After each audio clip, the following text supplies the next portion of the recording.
The great hall stretched for miles in every direction. Its walls glowed with strange light that came from creatures nobody on Earth had ever seen before. 10,000 different species sat in rows that went up and up until they disappeared into darkness. All of them were looking at one man. Marcus Webb stood alone in a circle of white light. He was from Earth, he was human, and right now, he was on trial. Around him, aliens of every possible shape watched and whispered. Some had 6 eyes, some had no eyes at all. Some were made of rocks that moved. Others seemed to be made of pure light. But all of them were angry. The leader of this council was called Velmora. She belonged to a race that had ruled the galaxy for 3 million years. Her voice echoed through the massive room in 1,000 different languages at once. "Marcus Webb of Earth," she said, "you stand accused of breaking our most important laws. You sent your military forces where they should not go. You used weapons we did not know about. You have scared 17 different civilizations so badly that they need doctors for their minds." Marcus did not move. His face showed nothing. Behind him, separated by a wall of energy that looked like glass, other humans watched. General Rebecca Stone sat perfectly still in her military uniform. Dr. James Okafor was writing notes on a small computer. "How does humanity answer these charges?" Velmora asked. Marcus spoke quietly, but everyone heard him. "We answer that we helped people who called for help. Your own laws say that any space-traveling species can do this." Angry sounds filled the hall. Clicking noises, humming sounds, strange electromagnetic waves that made the air feel heavy. "You did not just help," said Krenth, an ambassador who looked like a giant snake. "You brought weapons that should not exist. 3 entire civilizations are so afraid now that they want their people to talk to mental health experts. The Drenix people have closed their borders for the first time in 40,000 years. "Maybe," Marcus said, and his voice was hard now. "The council should have helped those people themselves, but you did nothing. So we did what was needed." "Needed?" The word exploded from Speaker Thal, a creature made of living stone. "You brought the Sol fleet. Do you understand what you showed us? What you proved you could do?" Marcus smiled, but it was not a friendly smile. "We showed you who we really are. And now you are all afraid because you finally understand something. Humanity never asked permission to exist in your galaxy. We were just being polite." The room exploded with noise and chaos. 72 days before this moment, the distress call had reached Titan Station. This was humanity's base at the far edge of the solar system. Captain Elena Vasquez was drinking her 3rd cup of coffee that night when all the communication systems lit up like a star exploding. She ran to the controls and started pressing buttons. "What is this?" she asked. Lieutenant Thomas Park pulled up information on his screen. "It is a distress call, Captain. Universal emergency frequency. It is coming from the Kelrath system. About 40 light-years from here." Kelrath? Elena knew that name. "That is in the Edge territories." "Who lives there?" "A mining colony, according to our files. The Harvek Corporation runs it. About 4,000 people live there. Different species. Harvek, some Drenix workers, maybe some others too." The message played through the translation computer. A young female voice came through, breaking up with static and fear. "This is Mining Station Kelrath 7. We are under attack. We do not know who they are. They came from the dark side of our moon. They are not stealing. They are killing everyone. Please, anyone who can hear this. We have children here. We need help. We need someone to come and save us. Please, we need—" Then came screaming. Then nothing. Elena felt cold all over her body. She looked at Park. "Contact Earth Command. Priority Alpha level.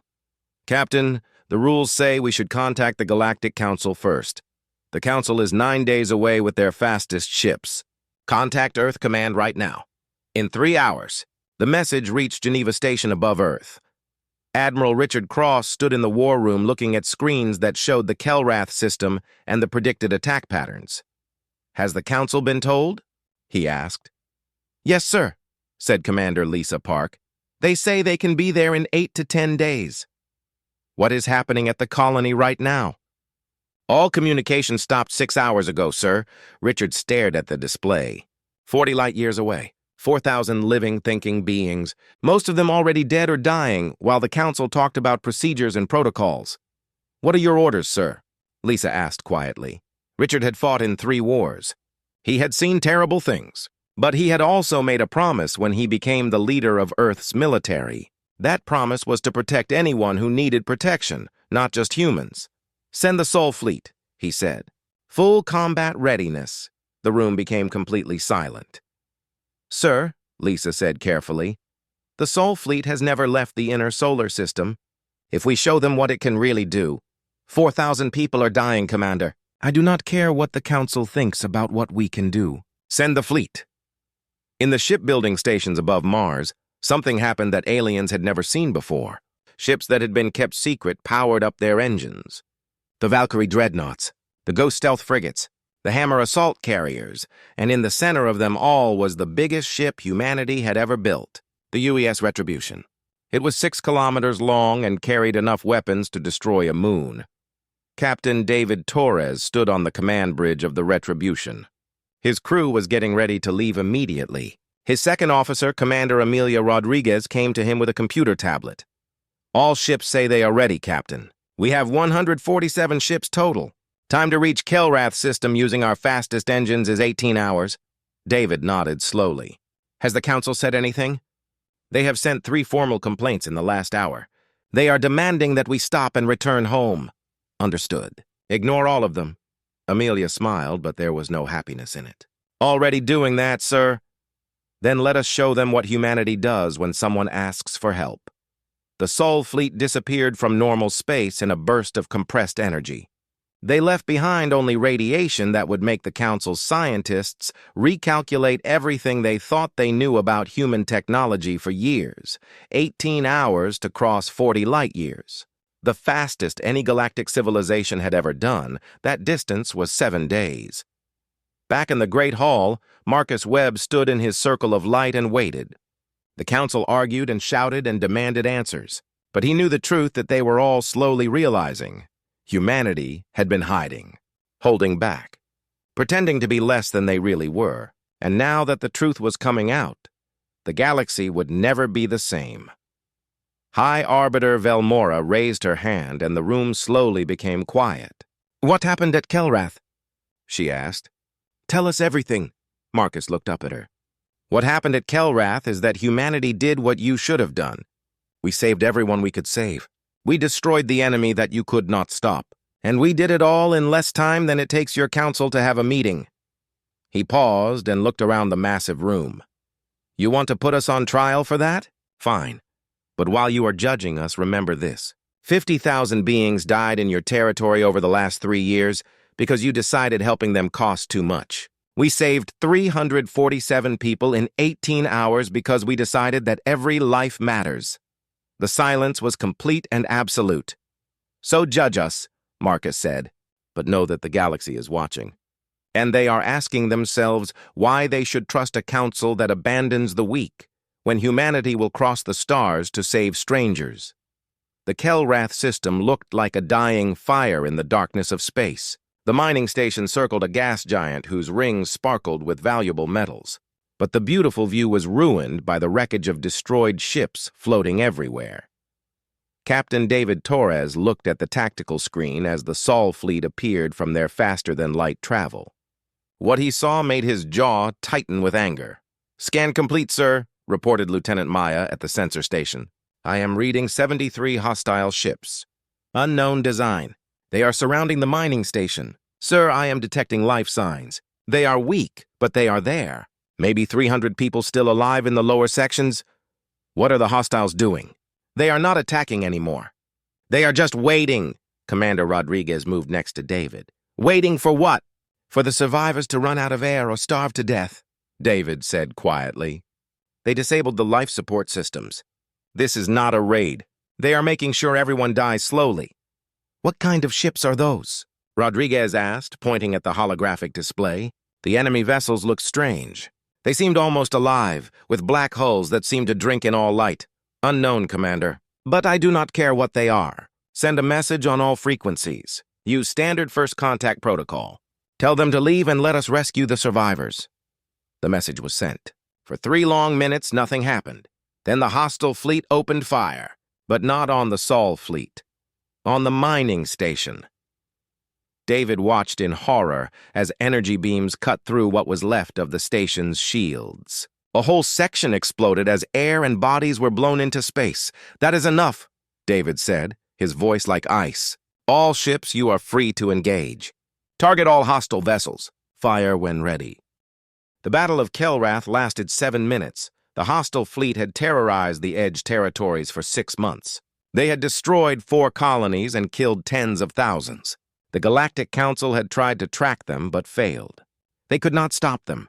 The humans destroyed them in 7 minutes. The human ships did not use normal weapons. They used technology that should not exist according to galactic knowledge. Railguns fired metal projectiles at 20% of light speed. Energy weapons could melt through a ship's hull in seconds. And worst of all was something the humans called nanoswarm missiles. When the first nanoswarm hit an enemy ship, that ship seemed to just disappear. Its hull peeled away in layers. Its inside systems broke down into individual atoms. The ship did not explode. It simply stopped existing, turned into a cloud of metal dust that sparkled briefly, then scattered into space. The remaining enemy ships tried to run away. The ghost frigates hunted them down in the dark between planets. They appeared from nowhere, fired their weapons, and vanished again before the targets could even see them. Commander Rodriguez watched the tactical display with grim satisfaction. "All hostile ships destroyed or disabled, Captain. We have no casualties. Minor damage to 2 of our ships. Mining station Kelrath 7 is secure. Start rescue operations immediately," David ordered. "I want medical teams on that station in 10 minutes. Dr. Sarah Kim led the first group of rescue workers onto the mining station. What she found would stay in her mind forever. The survivors had blocked themselves in the Environmental Control Center. 347 beings from 17 different species, crowded in the dark, breathing air that had become thin and poisonous. When the door opened and light came in, they screamed in fear. "It is all right," Sarah called out, holding up her hands. "We are here to help." "We are from Earth, the human fleet. You are safe now." A Harvek female stumbled forward. Her shell-like body was cracked and bleeding. She fell to her knees in front of Sarah. "You came," she whispered in the universal language. "The council said nobody would come. They said we were too far away, too unimportant. But you came." Sarah helped her stand up.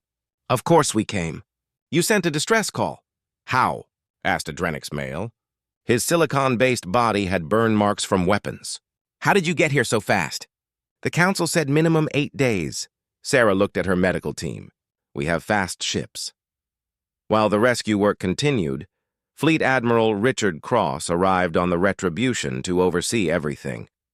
He found Captain Torres in the conference room, looking at battle data with the science team. "Admiral present," someone called out, but Richard waved his hand. "Stay as you were." "What am I looking at, Captain?" David pulled up a holographic display. "Something that will make the council very uncomfortable, sir. We recovered data from one of the disabled enemy ships. These were not pirates or normal raiders. Then what were they? Scouts. The ship's computer shows coordinates for 17 more colony worlds in the Edge territories, all of them marked for total destruction." Richard felt ice in his stomach. "Total destruction?" "Yes, sir. These ships belong to something that calls itself the Vorathian Imperium. According to their own records, they have been systematically clearing out the Edge territories for 3 years. The Galactic Council did not know because nobody survived to tell them." 3 years? Richard's voice was dangerous now. "The Council has been letting this happen for 3 years?" "It gets worse, sir." David pulled up another file.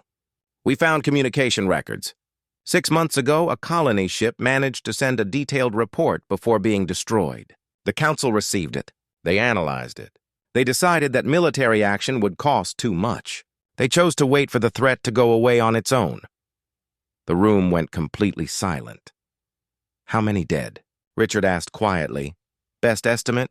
Between 40 and 50,000 living beings, all because the Council decided helping them was not worth the cost." Richard Cross stared at the data for a long time. Then he looked at David Torres. "Call back the fleet. We are going to Earth, sir. And send a message to the Galactic Council. Tell them humanity requests an emergency session. Tell them we need to discuss our role in galactic affairs and the rules we have been following." What are you planning, Admiral? Richard's face was hard. I am planning to show them that things are about to change. The Sol fleet started its journey back to Earth. But before leaving, they completed one last task. The rescued survivors from Kelrath 7 were given a choice: go back to their home worlds, or come to Earth for medical treatment. All 347 chose Earth. Governor Talvek was the Harvek administrator who had kept the survivors organized during the attack. He stood on the observation deck of the Retribution, watching Earth grow larger in the view screen. "I have heard stories about your world," he said to Commander Rodriguez, who stood next to him. "The Council says humans are dangerous, unpredictable, that your species has too many wars, too much violence in your history." "They are not wrong," Rodriguez admitted. "We have fought more wars than we can count. We killed each other over differences in religion, in skin color, in imaginary lines on maps. Then why did you come? Why risk everything to save strangers?" Rodriguez turned to look at him. "Because somewhere along the way we learned something important. The violence and the fighting and the wars do not define who we are. What defines us is what we do when someone needs help." Talvek was quiet for a moment. Then he said, "The Council will not be happy. You showed them abilities that should have stayed secret. You proved that humanity is more powerful than they believed." "I know. They will fear you now." "Good," Rodriguez said softly. "Maybe fear will make them do what compassion could not. Maybe fear will make them protect the people they are supposed to take care of." The official summons from the Galactic Council arrived before the Sol fleet even reached Earth. Ambassador Marcus Webb read it in his office on Geneva Station. Then he immediately called Admiral Cross. "They want a formal inquiry," Marcus said. "They are accusing us of breaking the isolation agreement, of using unauthorized military force, of disrupting galactic peace." "What about the 40,000 dead?" Richard asked coldly. "What about the colonies they abandoned? Not mentioned in their charges." "Richard, they are going to try to make an example of us. There are groups on the Council who have wanted humanity contained since we achieved faster-than-light travel. This gives them the perfect reason. Let them try." Richard's voice was like iron. "I will testify myself if needed. The galaxy needs to see what their precious Council allowed to happen. This will not be a trial about the Varathian Imperium. It will be a trial about human power, about whether they can afford to let us exist as equals. Then we will show them they have no choice." Marcus looked at the summons again. In 72 days, humanity would stand trial before the entire galaxy. And what happened in that chamber would determine the future of not just Earth, but every species that called the Milky Way home. The Great Chamber had never held so many beings. Species that rarely left their home, star systems had sent representatives. The trial of humanity was not just about one incident anymore. It had become about the future of the galaxy itself. Ambassador Marcus Webb stood on the platform where accused parties stood. But he was not alone this time. Next to him stood Fleet Admiral Richard Cross, Captain David Torres, and Governor Talvek, who had insisted on giving testimony. High Arbiter Vel Mora began the session with cold formality. "The Council has reviewed all evidence. Humanity deployed military forces beyond approved limits. You used weapons technology that has not been registered with the Oversight Commission. You engaged in combat operations without Council permission. We responded to a distress call," Marcus said again. "This is our right under galactic law. You deployed weapons that break the treaty against certain technologies," said Ambassador Krenth. "Nanoweaponry is banned under galactic law. Using it is considered a war crime. We used the weapons necessary to save lives," Admiral Cross said. "And with respect, Ambassador, humanity never signed that treaty." The chamber erupted in angry noise. Velmora's 6 eyes blazed with emotion. "You are members of the galactic community. You must follow our laws." "We are observers in the galactic community," Marcus corrected sharply. "Earth asked for full membership 6 times. Each time you said no. You wanted us to stay as observers only, limited to our solar system and nearby space. You cannot have both. You cannot deny us the rights of membership while demanding we follow all the restrictions." Speaker Thal rose from his platform. His rock body ground and scraped with each movement. "This is word games. The real issue is not your legal status. The real issue is that you showed military power that rivals the oldest civilizations. In 7 minutes, you destroyed a fleet that terrorized our territory for months. In 18 hours, you crossed a distance that should take a week. This is not the power of an observer species. This is the power of a major galactic civilization. And that frightens you, Marcus said quietly. Does it not? The silence confirmed his words. You are not afraid we broke rules, Marcus continued. His voice carried to every corner of the huge chamber. You are afraid because you suddenly realize that humanity has been holding back. That when you denied us membership, when you restricted us to our solar system, when you treated us like primitive children who needed management, we were letting you. We were choosing to follow your rules, not because we had to, but because we believed in the idea of a united galaxy. Nice words, hissed Krenth. But they do not change the fact that you have weapons that could threaten every civilization here. Then you should have thought of that, Admiral Cross said, stepping forward, before you abandoned 4,000 people to die. Before you let 50,000 beings be killed because it was not convenient to protect them. Before you decided that some lives matter less than others. How dare you? Krenth started, but another voice cut him off. He dares speak truth. Governor Talvek stepped forward. And I will speak it too. I am Harvek. My people have been council members for 12,000 years. We have paid our fees, followed the rules, trusted the system. And when my colony was dying, when we sent our call for help, the council told us rescue operations were not feasible, not impossible, not beyond your reach, just not feasible. He turned to face the entire assembly. The humans arrived in 18 hours. They lost no ships. They had no casualties. They destroyed our attackers and rescued every single survivor. They brought us to their home world. They gave us medical care, housing, food. They asked for nothing in return. And now you put them on trial for this? The chamber was silent. If this is galactic justice, Talvek said quietly, then maybe humanity is right to stay separate from it. The council wants to see proof of humanity's military abilities? Marcus asked. Very well. Admiral Cross, please show them. Richard activated a holographic projector. The space above the platform filled with images and technical specifications. This is the UES Retribution, Richard began. 6 kilometers long, crew of 12,000. Armed with 400 energy weapons, 200 railgun batteries, 1,000 missile tubes, and facilities that can produce nanoswarm weapons as needed. The numbers scrolled through the display. There were gasps, clicking sounds, electromagnetic bursts of shock. This is one ship, Richard continued. Earth currently has 47 vessels of similar or greater size. We have another 300 in the cruiser and destroyer classes. Our total military includes over 800 capital ships. This does not count the defense fleets maintained by our colonies on Mars, Titan, and Europa. Impossible, breathed Speaker Thal. No civilization could build such a fleet without our knowledge. You were not looking, Richard said simply. You assumed that because we were restricted to our solar system, we were no threat. You forgot that our solar system contains 4 terrestrial planets.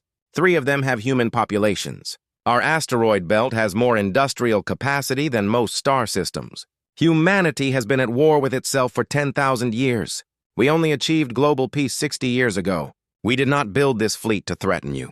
We built it to protect ourselves from each other. The fact that it also works against external threats is just an added benefit. Marcus stepped forward again. The council asks why we did not reveal this before. The answer is simple. We did not trust you, and Kelrath proved we were right. You knew about the Varathian Imperium for 6 months. You had intelligence, warnings, coordinates of their next targets, and you did nothing. The cost of action, Velmora began, was less than what we spent at Kelrath, Marcus interrupted. We have analyzed your fleet deployments. You have the capacity. You just did not want to use it, because the colonies being destroyed were in edge territories, far from the core worlds, populated by species with little political power. It was easier to let them die than risk your ships protecting them. This is outrageous. It is the truth. Marcus's voice cut through the chamber like a blade. And everyone here knows it. The council has become comfortable, lazy. You have spent 10,000 years keeping things the same, preventing new species from rising, keeping the galaxy safe and stable and dead. Well, humanity is not interested in your dead galaxy. We are not interested in playing games while people die. What do you want? Velmora asked. For the first time, there was uncertainty in her voice. Marcus looked at Admiral Cross, then at Captain Torres, then back at the High Arbiter. Full membership on the Galactic Council, Marcus said. With all rights and responsibilities, a seat in this chamber, a vote in decisions, and an end to our isolation. Humanity will expand beyond our solar system. We will establish colonies, build stations, explore and settle as we choose. And if we refuse, Krenth demanded, then we will do it anyway, Marcus said calmly. Because you cannot stop us. That is what this trial is really about. You have finally realized that humanity does not need your permission. We are here as a courtesy, to offer you the chance to accept change with dignity rather than be forced into the future. You threaten the Council? Velmora's voice was dangerous. No, Marcus said. We are offering partnership, but understand this clearly. The days of treating humanity like children are over. We tried your way. We waited, followed rules, asked politely for recognition. And while we waited, 50,000 beings died because the Council could not be bothered to protect them. That ends now, and if war results? Asked Speaker Thal. The question hung in the air like a weapon about to strike. Admiral Cross stepped forward. Then you will lose, not because we want war, not because we are violent by nature, but because we have spent 10,000 years learning how to fight. We are very good at it. The weapons you saw at Kelrath are 80 years old. Our current technology includes things that would terrify your military experts. Are you truly willing to risk galactic war? Velmora asked. Are you? Marcus countered. We are not the ones who would start such a war. But ask yourselves this. Can you afford to make an enemy of humanity? Not because of our weapons, but because of what we represent. We are the first species in 10,000 years that refuses to accept your authority as absolute. If you crush us, you show every other species that disagreement is not allowed. If you accept us, you admit the galaxy is changing. He paused. Either way, the future will be different. The only question is whether you will help shape it or become irrelevant to it.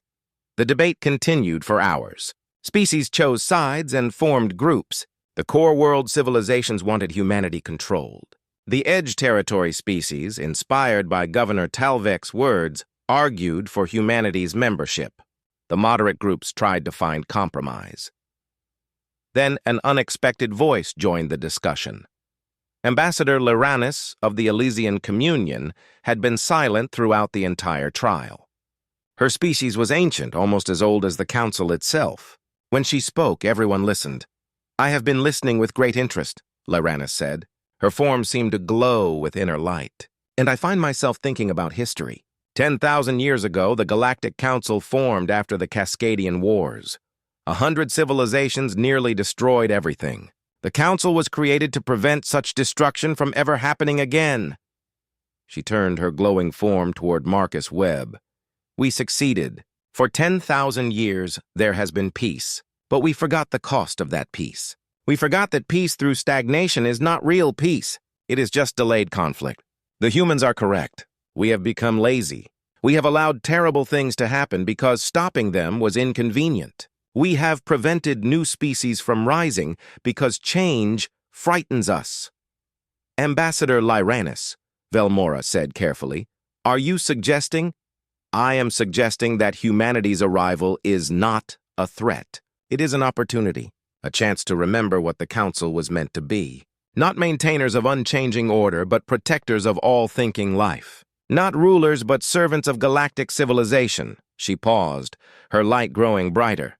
The Elysian Communion supports humanity's request for full membership. We call upon all Council members to support this as well. Not because humanity has threatened us, not because we fear their weapons, but because they have reminded us what we should have been all along. The vote took 3 days.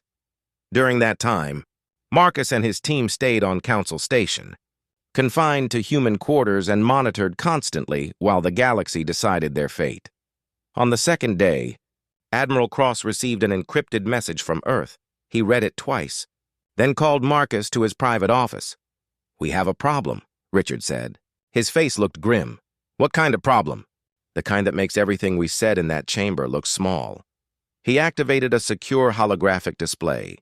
Our deep space monitoring network detected something. Multiple targets. Ships entering our galaxy from outside, from intergalactic space. Marcus felt his blood turn cold. The Varathian Imperium? Worse, the Imperium was a scouting force. These are the main fleet. Our analysts estimate over 10,000 vessels, all moving toward the galactic core.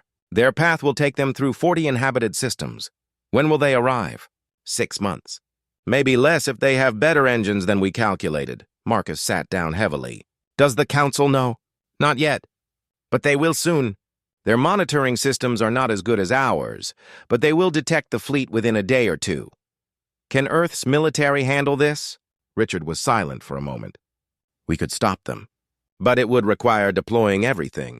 The full Sol defense grid, and that means revealing everything. Not just the fleet we showed at Kelrath, everything. How bad is everything? Bad enough that the Council's worst fears about humanity would be proven true. Bad enough that every species in the galaxy would demand we be quarantined or destroyed. Marcus looked at his friend. We always knew this day might come. Knowing and living it are different things, Richard replied. The question is, do we tell the Council now or wait until they find out themselves? That night, Marcus received an unexpected visitor. Ambassador Lyranis appeared at his door, alone, without her usual group of aides and guards. May I enter? She asked. Marcus led her inside. In the privacy of his room, Lyranis's glowing form seemed to dim slightly. You are about to face a choice, she said directly. I thought you should know the truth before you make it. What truth? That the Elysian Communion knows what humanity has been hiding. Marcus felt his heart beat faster, but kept his face neutral. I do not know what you mean. Please, Ambassador Webb, do not insult me. We have been monitoring humanity since you achieved faster-than-light travel. We know about the Sol defense grid. We know about the energy collectors around your sun. We know about the quantum communication network that links every human ship and installation. We know about the antimatter production on Titan. She moved closer. And we know about the gateway. Marcus felt like the floor had disappeared. The gateway was humanity's greatest secret. The one thing they had hidden from everyone, even their own citizens. How long have you known? He asked quietly. From the beginning. Since you discovered it in the far reaches of your solar system, an ancient wormhole station left by a civilization that existed before the Council. A gateway that connects to others spanning not just this galaxy, but many others. If you knew, why did you say nothing? Lyranis's light pulsed with what might have been amusement. Because I understand something most of the Council does not. Discovery rights. You found it. It belongs to you. And more importantly, you have been responsible with it. You have not used it to invade other galaxies or steal resources. You have been studying it, learning, preparing for when the galaxy would need it.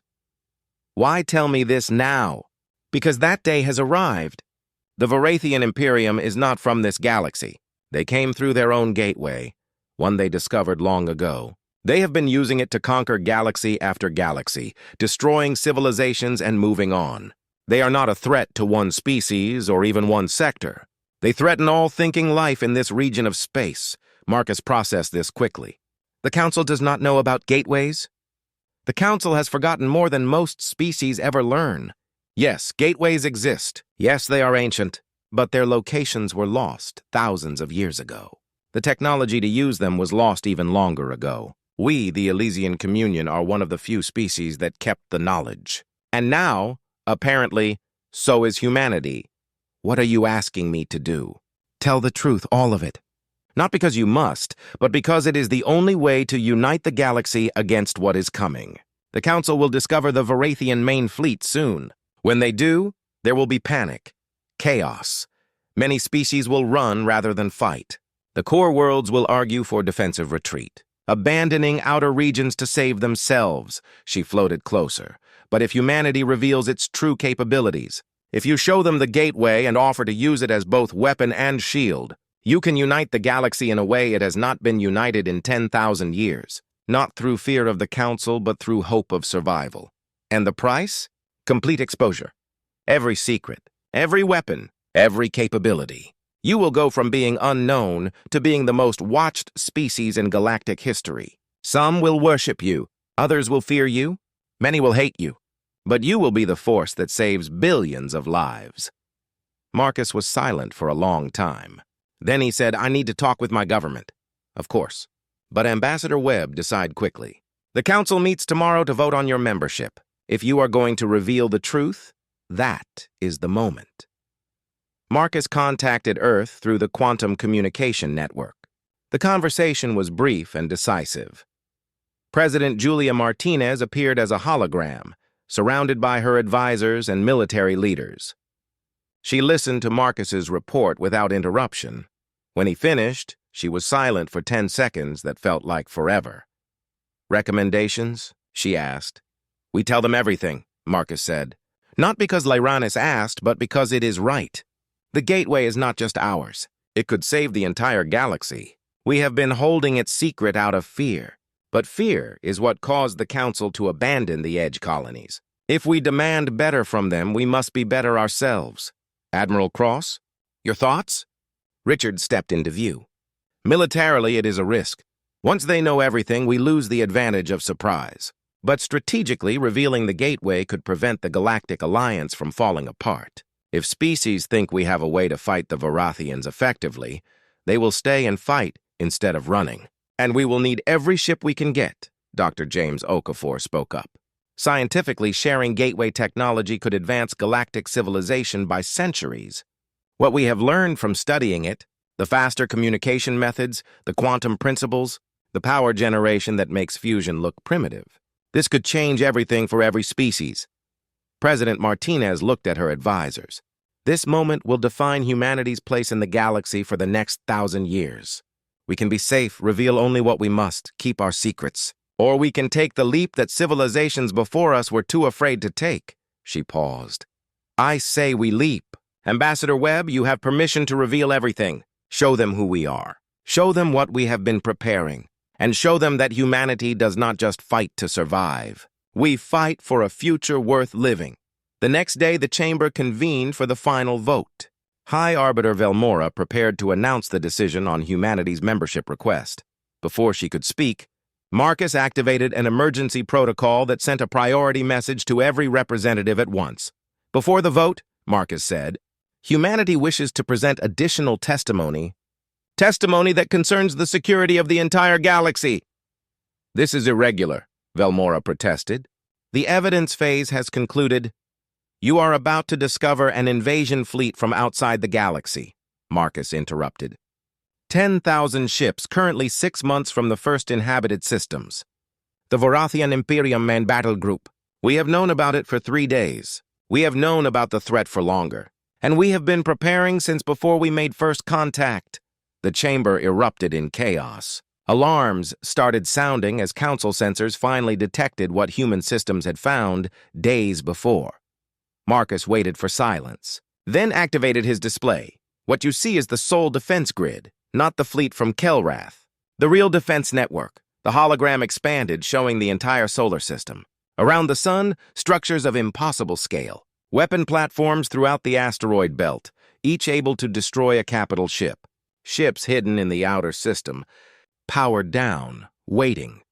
And at the center, in the dark space beyond the last planet, something that made even the oldest council members react with shock. "This is the gateway," Marcus said. "Humanity discovered it 40 years ago. We have spent 4 decades studying it, understanding it, learning to use it. It is a wormhole network, created by beings who came before, that connects to gateways across multiple galaxies. The Varathian Imperium has been using one to invade. We propose to use ours to stop them." The silence was complete and total. "We did not tell you because we were afraid," Marcus continued. "Afraid of your reaction. Afraid you would try to take it. Afraid you would use it for conquest instead of exploration. But we were wrong to keep it secret. The galaxy faces a threat that no single species can handle alone." He turned to face the entire assembly. "Humanity proposes a joint force. Human ships and technology, combined with fleets from any council species willing to fight. We will teach you what we know about the Gateway Network. We will share our weapons. We will coordinate a defense spanning the entire galaxy." "And in exchange?" Velmora asked quietly. "Nothing," Marcus said. "No payment. No territory. No political favors. We do this because it is right. Because 50,000 beings died while the Council debated costs. Because 347 survivors are alive because humanity chose action. Because this is who we are. He paused. So yes, we want Council membership. We want a voice in decisions about galactic security. Not because we think we are superior, but because we refuse to let distance or politics decide who deserves protection. Vote for or against us. But the offer stands either way. Humanity will fight the Vorathians. The question is whether you will stand with us. The vote was unanimous, not just for humanity's membership. That passed with only 12 abstentions and 3 votes against. But for the Joint Defense Plan. Every single Council species, even those who had argued most strongly against humanity, voted to support creating a unified galactic military command. Fear, it turned out, united people more effectively than anything else. High Arbiter Velmora formally recognized Ambassador Marcus Webb as a full Council member, granting him all rights and privileges. But the ceremony was brief, almost rushed. There were more important matters demanding attention. The Vorathian fleet will reach the Outer Rim in 5 months, Velmora announced. Current projections show they will attack the Tarsus cluster first. 7 inhabited systems with a combined population of 14 billion. We need a defensive strategy immediately. Marcus stood, and for the first time, he spoke not as someone asking for acceptance, but as an equal. Admiral Cross has prepared a preliminary defense plan. With the Council's permission, I would like him to present it. Richard Cross stepped forward. The holographic displays showed the entire galactic arm, with threat levels, fleet positions, and defensive lines marked in different colors. The Vorathians have numbers, Richard began. 10,000 ships is more than all Council fleets combined. But they have weaknesses. Their strategy relies on overwhelming force and terror. They expect enemies to break and run. They are not prepared for organized resistance. He zoomed in on the Tarsus cluster. We propose layered defense. First line is early warning stations with human quantum sensors. These give us real-time information on Vorathian movements. Second line is mobile strike groups using hit-and-run tactics to slow their advance. Third line is a primary defensive position here at the Meridian Gate, a natural choke point where we can force battle on our terms. And the gateway? Asked Speaker Thal. How does that factor in? The gateway is our advantage, Richard said. We have mapped the network. There are connection points throughout this galaxy and beyond. We can use them to move forces rapidly, to outflank the Vorathians, to hit their supply lines. But more importantly, we can evacuate civilians from threatened worlds. Billions of lives saved. Move to safety before the Vorathians arrive. This is unprecedented, murmured Ambassador Lyranis. Humanity offers to save populations not its own, using technology it could have kept secret, asking nothing in return. We ask plenty, Marcus corrected. We ask every species to commit their fleets, to put aside old conflicts and political disputes, to fight as one galaxy, not separate kingdoms. That is the price of humanity's help. A price most will gladly pay, said Governor Talvek, who had been granted permanent observer status for his testimony. The question is, can we trust each other when fighting begins? The next 3 months were intense activity. Human engineers and scientists spread across the galaxy, sharing technology that would normally remain classified for decades. Council species learned to manufacture nano-swarm missiles, install quantum communication systems, and integrate weapons with the new Joint Tactical Network. Captain David Torres found himself commanding a mixed force of 40 ships from 11 different species. His second officer was now Commander Krell, a Vosk tactical specialist who had fought the Vorathians before. Your species is strange, Krell said one day on the bridge of the Retribution. You share technology that gives advantage. You teach potential enemies how to counter your weapons. Why? David thought about the question. Because having allies we can trust is worth more than having advantages we must protect. And because the best way to end war is making sure everyone survives. Cannot do that if we are the only ones with proper tools. Krell's serpentine body coiled thoughtfully. The Council has grown weak over centuries of peace. Perhaps your species is what we needed. Not as conquerors, but as, what is the human word? Catalyst? Catalyst works, David agreed with a smile. The Varathian fleet entered the galaxy 4 weeks early. Their arrival was detected by the early warning network. Within minutes, every ship in the Joint Defense Force knew exactly where they were, their numbers, and their heading. The first battle occurred at a remote mining outpost in the Krell sector. A Varathian advance force of 30 ships met a joint picket fleet. 8 human frigates, 5 Vosk destroyers, and 2 Harvek cruisers. The battle lasted 23 minutes. When it ended, all 30 Varathian ships were destroyed or disabled. The joint fleet had damage to 3 vessels and 0 casualties. News of the victory spread through the galaxy like wildfire. Species that had been preparing to flee reconsidered their choices. The Varathians, it seemed, were not invincible. They could be beaten, and humanity had shown everyone how. The main Varathian fleet arrived at the Meridian Gate 8 weeks after their scouts were destroyed. They came in overwhelming numbers, expecting to sweep aside any resistance. Instead, they found a fleet of over 4,000 ships waiting. The battle that followed would be studied for centuries. Admiral Cross commanded from the Retribution, coordinating attacks from species that had never worked together before. Harvek cruisers provided heavy firepower. Vosk destroyers used superior speed for rapid strikes. Elysian ships with energy-based weapons created deadly crossfire the Varathians could not escape, and human ships, with advanced targeting and nanoswarm technology, cut through Varathian formations like a blade through flesh. But the cost was high. Over 300 ships were lost in the first day. Tens of thousands of crew members died defending the line. On the second day, when it seemed the Varathians might break through, Marcus Webb made a decision that would change everything. "Activate Gateway Protocol," he ordered from Council Station. "Sir?" asked Dr. Okafor, monitoring the gateway from Earth. "Open a wormhole, right in the middle of their fleet. That will destabilize their formation, but it is incredibly dangerous. We do not know what happens if we open a gateway during active combat. Do it," Marcus said firmly. "Now!" The gateway activated. A wormhole tore open in the center of the Varathian fleet. It was not connected to any destination. It was just raw distortion of space and time, a wound in reality itself. The effect was catastrophic. Hundreds of Varathian ships were caught in the gravity well, pulled in directions that should not exist. Their formation collapsed. Their command structure broke apart. The joint fleet pressed forward in coordinated assault that shattered the Varathian main force. By the end of the third day, the battle was over. The Varathian Imperium's invasion fleet was destroyed. Ships that survived fled back through their own gateway. Human ships followed, collapsing the gateway behind them to prevent future invasions. The galaxy celebrated. Trillions of beings who had prepared for extinction now had hope. The Joint Defense Force had held the line. Humanity's technology had been key to victory. But Marcus Webb stood on the observation deck of Council Station, looking at the stars, and felt no triumph.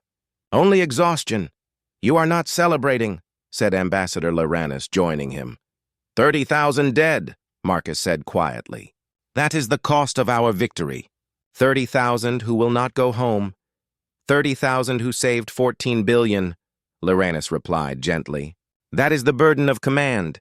To make choices where every option costs lives, and to choose the path that costs the fewest.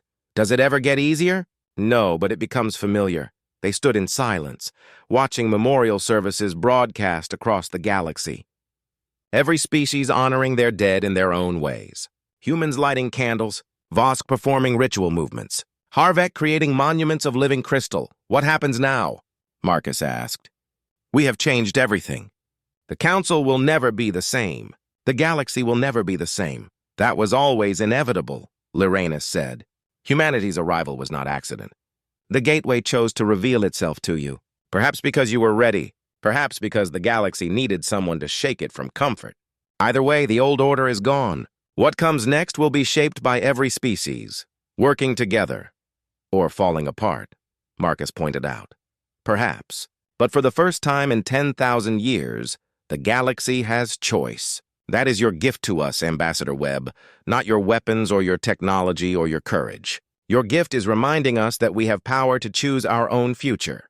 6 months after the Battle of Meridian Gate, the Galactic Council formally restructured itself. The old system of core worlds and edge territories was abolished. Every species, regardless of age or power, was granted equal representation. Humanity was given permanent position on the Security Council, along with responsibility for maintaining the Gateway Network and training other species in its use. Ambassador Marcus Webb stood before the Reformed Council and gave his first official address as a full member. "We came to the stars looking for friends," he said. "We found a galaxy that did not know what to do with us. Too young to be trusted, too powerful to be ignored, too different to be understood. But we also found something else. We found people worth fighting for, worth dying for, worth changing ourselves for." He looked around the chamber at thousands of representatives from hundreds of worlds. "Humans have a saying, we are all in this together. For most of our history, we forgot that truth. We fought each other, killed each other, nearly destroyed ourselves. But we learned. And now we are here to share that lesson. Not because we think we are better, not because we have all answers, but because we have made all the mistakes, and we want to help you avoid them." He paused. "The galaxy sent a distress signal even if you did not mean to. A cry for help from colonies dying while core worlds debated. And humanity answered. Not with conquest or demands or threats. We answered the way we hoped someone would answer if Earth ever needed help. With everything we have. With no conditions. That is who we are. That is who we choose to be. And we invite every species here to join us in building a galaxy where no distress call goes unanswered. Where no life is considered too small to save. Where the strong protect the weak not from obligation, but from compassion. The old galaxy is dead. Let us build a better one together." The chamber erupted in approval. Clicking, humming, electromagnetic pulses of agreement that made the walls vibrate, and in that moment, humanity finally found its place among the stars, not as conquerors, not as saviors, but as partners in the eternal work of making the universe better, one distress call at a time. 1 year later, Captain Elena Vasquez stood on the bridge of Titan Station, drinking her morning coffee and reviewing the night reports. It had been a quiet shift, which was rare these days. "Captain," called Lieutenant Park from communications, "we are receiving a distress call. Origin is interesting, the Varathian home galaxy." Elena set down her coffee. "The Varathians are calling for help?" "Yes, ma'am. Apparently there is something worse than them out there. And now it is coming for their worlds." Elena looked at the tactical display, showing vast distances between galaxies, the newly mapped Gateway Network, and joint fleet forces stationed throughout known space. She smiled. "Sound General Alert. Warm up the Gateway, and contact Admiral Cross." "Captain," Park said uncertainly, "they are the enemy. They tried to kill us." "They are thinking beings calling for help," Elena corrected. "That is all that matters. Humanity does not ignore distress calls, Lieutenant. Not anymore. Not ever." As Titan Station powered up and the Gateway began to charge, Elena thought about how far humanity had come. From a species afraid of the stars to one that protected them. From warriors fighting each other to protectors standing between the galaxy and darkness. A distress signal had been sent, and humanity, as always, would answer. Because that is what heroes do.